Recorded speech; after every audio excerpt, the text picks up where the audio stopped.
So as a qualified intermediary, you had mentioned that if you sell a property and then, 1 penny of the funds from that property go into your own personal bank account as a seller, that gain is now taxable.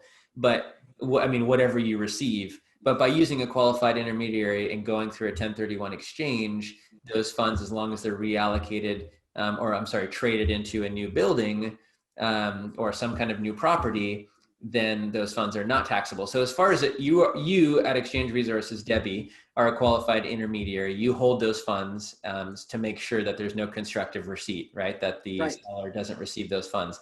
So tell me, as a qualified intermediary, how as a seller can I trust that those funds are protected, right, by this 1031 exchange company? Perfect. That's a great question. Okay, so what's most important for anybody that you would think of wanting to work with as far as a qualified intermediary, we want to know there's a few things that need to be.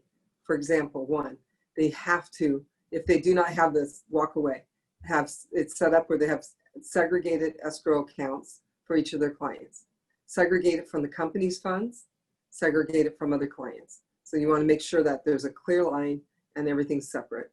You do not, maybe they're separate, segregated from the clients, but the monies are not separated. The company funds aren't separated. Not good. So that's essential. Number two, E&O insurance and fidelity bond, essential. You want to make sure they have that. And sometimes there's smaller companies, mom and pop shops that can't, because they're extremely expensive because of all the bad things that happen in our world. So they may not have them. So you want to make sure that they have their those insurances, fidelity bond, E&O insurance. And the last thing I feel that's very important is that they have a history.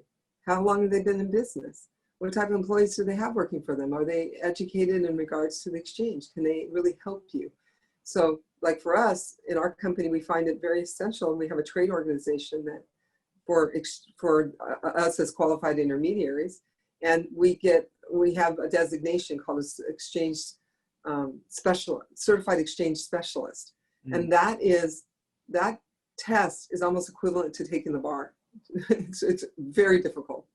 And so, but what it does is it makes sure that the employee, like I have this, and we have several employees that have this, that they absolutely know their craft. They know their business. They know what the code is about.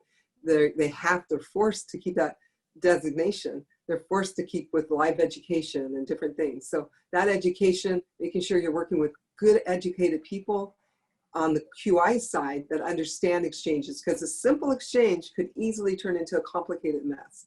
So you want to make sure that the QI has educated people that understand how to help in whatever situation.